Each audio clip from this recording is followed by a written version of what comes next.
Iran శత్రువుల్ని సముద్రంలో ముంచేస్తాం, వారిని జల సమాధి చేస్తాము అంటూ ఉన్నారు sir supreme leader Mostafa Khamenei. Persian Gulf లో అమెరికాకు పనేంటి అని కూడా ప్రశ్నిస్తూ ఉన్నారు. అణు సామర్థ్యాలను జాతీయ సంపదలా కాపాడుకుంటాం, హర్మూజ్ లో తమ నియంత్రణ మాత్రమే ఉంటుందని కూడా ఇరాన్ స్పష్టం చేస్తున్న పరిస్థితి. సార్, ఏ ధైర్యంతో ఇరాన్ అమెరికాను హెచ్చరిస్తోంది, ఇంత స్ట్రాంగ్ గా కౌంటర్ ఇస్తోంది? అంటే ఇరాన్కున్న మొదటి నుంచి ఒక ధైర్యం ఏంటంటే ఈ వార్ యొక్క జియో ఎకనామిక్ కాస్ట్ పెంచి నేను ఈ వారును ఫైనల్గా ఒక కంక్లూజన్ లేకుండా ఉంచగలను ధైర్యం. అది ప్రాక్టికల్గా ఇప్పటివరకు జరిగింది కూడా కదా. February 28న మొదలైతే ఇంతవరకు తేలలేదు. ట్రంప్ తనకు తానుగానే కాల్పుల విరమణను సీజ్ ఫైర్ ఎక్స్టెండ్ చేస్తున్నాడు. ఎవరు అడిగారు, పాకిస్తాన్తో అడిగించుకొని ఎక్స్టెండ్ చేస్తున్నాడు. సో అందువల్ల మొదటిగా ఉండేది ఏంటంటే ఈ వార్కు ఉండే క్యారెక్టర్. అది మీకు మన డే 1 నుంచి చెప్తున్నాను, ఇది అసిమెట్రిక్ వార్ఫేర్ అంటారు. ఎంతటి బలవంతుడైనా యుద్ధాలను గెలవటానికి ఉండే స్ట్రాటజిక్ ఫ్యాక్టర్స్ కూడా కీలకమవుతాయి. మీరు ఆఫ్ఘనిస్తాన్లో తాలిబాన్లను అమెరికా ఎందుకు ఓడించలేకపోయింది, వియత్నాంలో ఎందుకు ఓడించలేకపోయింది, కొరియా వార్ ఎందుకు ఏ ముగింపు లేకుండా ఆగిపోయింది, ఉక్రెయిన్ రష్యా ఎందుకు ఏమీ చేయలేకపోతుంది ఇన్నేళ్ల తర్వాత కూడా, అంటే that is the character of the warfare. ఆధునిక కాలంలో పాత రాజుల కాలం కాదు ఇది. వార్లో మిలిటరీ సక్సెస్ ఒకటే సరిపోదు, స్ట్రాటజిక్ సక్సెస్ అయితేనే ఆ వార్ క్లోజ్ అవుతుంది. సో ఆ స్ట్రాటజిక్ సక్సెస్ అమెరికాకు దక్కడం లేదు. అమెరికాకు చిక్కకుండా ఇరాన్ వ్యూహాత్మకంగా యుద్ధం చేయడం అనేది ఇరాన్ ధైర్యం. ఇప్పుడు తాజాగా ఈ సముద్ర గర్భములో కలిపేస్తామన్న తర్వాత చర్చ జరిగింది. ఒక సూపర్ వెపన్ ఉంది ఇరాన్ వద్ద, ఆ సూపర్ వెపన్ను ప్రయోగించవచ్చు అని. దాన్ని హూట్ అంటారు. అంటే హూట్ అంటే పర్షియన్ భాషలో మన తెలుగులో తిమింగలం అని. ఇదేంటంటే రష్యాకు చెందిన షిక్వాల్ అని, VA111 షిక్వాల్ అని ఆ టెక్నాలజీ ఆధారంగా రూపొందించినటువంటి ఇది. దీని ప్రత్యేకత ఏంటి, ఇది అండర్ వాటర్ వెపన్. అంటే సముద్రం జల గర్భం నీటి నుంచి లోపల నుంచి ప్రయోగించగలుగుతుంది. సాధారణంగా నీటి నుంచి ప్రయోగించే దానికి ఎక్కువగా స్పీడ్ ఉండదు, ఎందుకంటే నీరు గాలి కన్నా ఎక్కువ సాంద్రత డెన్సిటీ ఉన్నది. కానీ ఇది ఒక కొత్త టెక్నాలజీని సోవియట్ కాలంలోనే సైంటిస్టులు 70s and 80sలోనే డెవలప్ చేశారు. 90sలోనే రష్యా ఈ షిక్వాల్ వెపన్ తయారు చేసింది. ఇరాన్ 2006లోనే దీన్ని టెస్ట్ చేసింది. దీన్ని సూపర్ క్యాబిటేటింగ్ టెక్నాలజీ అంటారు. అంటే ఆ వెపన్ ప్రయోగించినప్పుడు ఏమవుతుందంటే అది దాని నోజ్ నుంచి ఒక గ్యాస్ బయటకు వస్తుంది. ఆ గ్యాస్ ఒక బబుల్ లాగా క్రియేట్ చేస్తుంది, ఒక బుడగలాగా. ఆ బుడగ లోపల నుంచి ఈ వెపన్ ప్రయాణం చేస్తుంది. దానివల్ల ఇది చాలా వేగంగా ప్రయాణం చేయగలుగుతుంది. అండర్ వాటర్ ప్రయోగించే 60 to 100 kilometers పోగలిగితే ఇది కాస్త మీకు అప్ టు 360 kilometers వరకు కూడా వెళ్ళగలుగుతుంది అని పర్ అవర్. సో అంత వేగంగా ప్రయాణం చేయగలిగేటువంటిది. దీన్ని ప్రయోగిస్తే అమెరికా మేల్కొనే లోపల దాని వార్షిప్స్ని అటాక్ చేయవచ్చు అనేది అంచనా. అయితే అదంత సులభం కాదు, ఎందుకంటే దీని రేంజ్ కేవలం 15 kilometers ఉంటుంది. అంటే అమెరికన్ వార్షిప్స్ ఇరాన్కు 15 kilometers దగ్గరలో ఉంటే తప్ప అటాక్ చేయలేదు.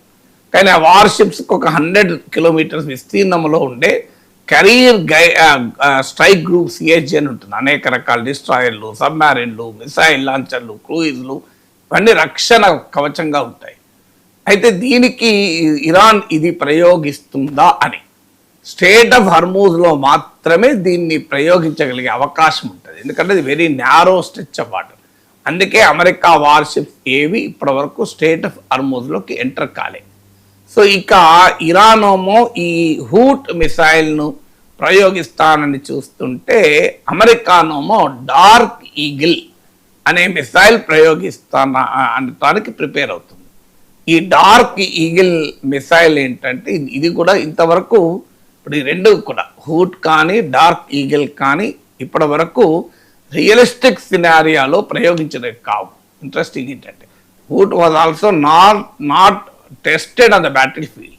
ఇప్పుడు టామ్హాక్ మిసైల్ ఉంది, ప్యాట్రియాట్ మిసైల్ డిఫెన్స్ ఉంది, థాడ్ మిసైల్స్ ఉన్నాయి. ఇవన్నీ అనేక సార్లు వార్లో టెస్టెడ్. మీరు ఇప్పుడు మీకు ఉక్రెయిన్ వార్ నుంచి మొదలుకొని చాలా వార్స్లో టెస్టెడ్ ఇవి. కానీ ఇప్పుడు ఈ హూట్ అండర్ సీ వెపన్ ఏంటంటే ఇది ఇంతవరకు ఇరాన్ ఎక్కడ టెస్ట్ చేయలే. సో టెస్ట్ చేస్తే దీని ఇంప్లికేషన్ వేరు, నీవు ఒక సిమ్యులేషన్ ఎక్సర్సైజెస్లో ఉండేది వేరు. అలాంటి వెపనే డార్క్ ఈగిల్. డార్క్ ఈగిల్ ఏంటంటే హైపర్సోనిక్ మిసైల్, అంటే ఇది సౌండ్ కన్నా 5 రెట్లు ఎక్కువ వేగంగా ప్రయాణం చేస్తుంది, 5 times ఫాస్టర్ దెన్ సౌండ్. దీని రేంజ్ 2700 కిలోమీటర్స్ వరకు అని. సో దీని స్పీడ్ ఎక్కువ, రేంజ్ ఎక్కువ. అంటే ఎందుకు మరి ఈ డార్క్ ఈగిల్ని ఇప్పుడు వెస్ట్ ఏషియాకు డార్క్ ఈగిల్ మిసైల్ను మోహరించటానికి అమెరికా ఆలోచిస్తోంది అని, ఇంకా ఫైనల్ కాలేదు కానీ ఆలోచిస్తుందని. ఎందుకంటే ఈ డార్క్ ఈగల్ను వెస్ట్ ఏషియాకు తరలిస్తే ఇరాన్లోని డీప్ ఇన్సైడ్ ఇరాన్లో కూడా అటాక్ చేయడం సులభం అవుతుంది. అంటే ఇరాన్ రిటాలియేట్ చెయ్యకుండా చాలా వేగంగా, ఎందుకంటే బ్యాటిల్ ఫీల్డ్లో వార్లో ఏమవుతుంది రవిశంకర్ అంటే నువ్వు ఎంత వేగంగా వెళ్ళి అటాక్ చేయగలవు అన్నది ఇంపార్టెంట్. ఎందుకంటే ఎదుటివాడు నిలబడే లోపల నేను కొట్టాలి. సో ఈ హైపర్సోనిక్ మిసైల్ ఏంటంటే చాలా వేగంగా వెళ్తుంది. ఎందుకంటే ఇరాన్ ఏం చేసింది అంటే నేను చాలాసార్లు చెప్పాను కూడా, Iran is preparing for this war for last 47 years. 1979లో ఇరాన్ ఇస్లామిక్ రెవల్యూషన్ వస్తే 2026లో ఈ స్థాయిలో వార్ వచ్చింది. జూన్ 2025లో 12-day వార్ వచ్చింది. సో ఈ వార్ కొరకు ఇరాన్ తన ఆయుధాలను, తన వ్యూహాలను, వీటన్నిటిని తయారు చేసుకుని కూర్చున్నది. అమెరికా కూడా ఇంత ప్రిపరేషన్ లేదు, ఇరానే ఇంత ప్రిపరేషన్ ఉంది. ఎందుకంటే Iran knows very well that this war will come. Only టైమే క్వశ్చన్ తప్ప ఎప్పుడైనా రావాల్సిందే. అందువల్ల వాళ్ళు ప్రిపేర్ చేసుకున్నటువంటి డిఫెన్స్లో ఒక కీలకమైంది ఏంటంటే అమెరికా కనుక దాడి చేస్తే అంటే డిఫరెంట్ బ్యాటిల్ ఫీల్డ్ పద్ధతి ఎట్లుంటుందంటే డిఫరెంట్ సినారియోస్కు ప్రిపేర్ అవుతారు. ఇదైతే ఏమవుతుంది, ఇదైతే ఏమవుతుంది, అదైతే ఏమవుతుంది, ఆల్ పాసిబుల్ సినారియో, మల్టిపుల్ సినారియాస్కు ప్రిపేర్ అయి రెడీ అవుతారు. That is called military preparedness. So అందువల్ల మీకు అమెరికా కనుక అటాక్ చేస్తే వేటి మీద అటాక్ చేస్తుంది? ఫస్ట్ న్యూక్లియర్ ఫెసిలిటీస్ పైన అటాక్ చేస్తుంది. ఎందుకంటే ఇరాన్ డీకాపిటేటింగ్ ఇరానియన్ లీడర్షిప్ అండ్ ముఖ్యంగా న్యూట్రలైజింగ్ ఇరానియన్ న్యూక్లియర్ ఫెసిలిటీ అనేది కీలకం.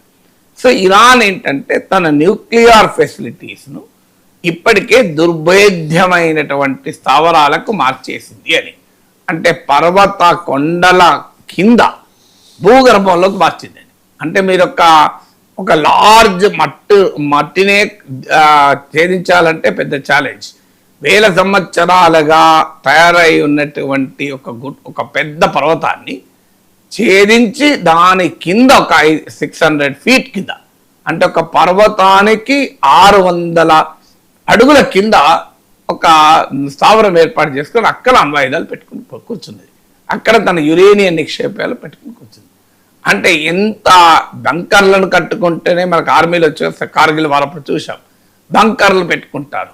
ఆ బంకర్లలో ఉంటేనే ఛేదించడం కష్టం. ఇప్పుడు ఇజ్రాయిల్లో మీకు ఎక్కడెక్కడ బంకర్స్ ఉంటాయి, అంటే ఏదన్నా సైరన్ వచ్చింది, ఏది మన మిసైల్ వస్తుంటే వెంటనే ప్రజలు ఆ బంకర్లోకి వెళ్ళిపోతారు. అలాంటిది మీకు ఇప్పుడు మనకు కూడా జనరల్గా ఇంటుంటాం, దాడి మిసైల్ అటాక్ జరుగుతుంది అనుకుంటే వెంటనే బేస్మెంట్లోకి వెళ్ళిపోండి, సేఫ్గా ఉంటుంది అని. సో అలాంటిది ఒక పర్వతం కింద 600 feet కింద తన న్యూక్లియర్ ఆయుధాలను దాచిపెట్టుకుంది. అమెరికా ఎక్కడికి వెళ్ళి అన్లెస్ యూ గ్రౌండ్ ఇన్వేషన్ చేస్తే తప్ప నీవు ఆ అణ్వాయుధాల దగ్గరికి కూడా పోలేవు. అంటే ఏరియల్ వార్తో దాన్ని ఛేదించడం మామూలు విషయం కాదు. అందువల్ల ఇప్పటికీ కూడా న్యూక్లియర్ మెటీరియల్ అమెరికాకు దొరకలేదు. ఇరాన్ది న్యూక్లియర్ ఫెసిలిటీ ధ్వంసమైన అమెరికా ఉపన్యాసాలు చెప్తోంది, కానీ ధ్వంసం కాలేదన్న దానికి ప్రూఫ్ ఏంటి? మీకు ఎలా తెలుస్తుంది సార్?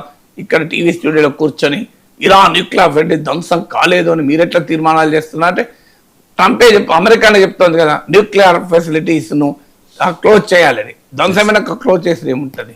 సో ధ్వంసమైనాక క్లోజ్ చేసిన అనేది ఉండదు కదా. తలుపు తీసున్నాక తలుపు తీయండి అనే ప్రశ్న ఉత్పన్నమే కాదు కదా. డోర్ క్లోజ్ చేస్తుంటేనే డోర్ ఓపెన్ చేయండి అనే ప్రశ్న వస్తుంది. డోర్ ఓపెన్ అయినాక ఏముంటుంది? ఒకవైపు ఏమో ఇరాన్ న్యూక్లియర్ ఫెసిలిటీస్ మొత్తం నాశనం అయిపోయాయి, అసలు ధ్వంసం అయిపోయింది. మళ్ళీ వైపు ఏమంటున్నాడు? సొల్యూషన్ రావాలంటే ఇరాన్ న్యూక్లియర్ ఫెసిలిటీస్ క్లోజ్ చేయాలంటున్నారు. ధ్వంసమైందని ఎట్లా క్లోజ్ చేస్తుంది? ఇరాన్ ఆల్రెడీ ధ్వంసమైంది కదా, అక్కడే లాజిక్ అర్థమవుతుంది కదా.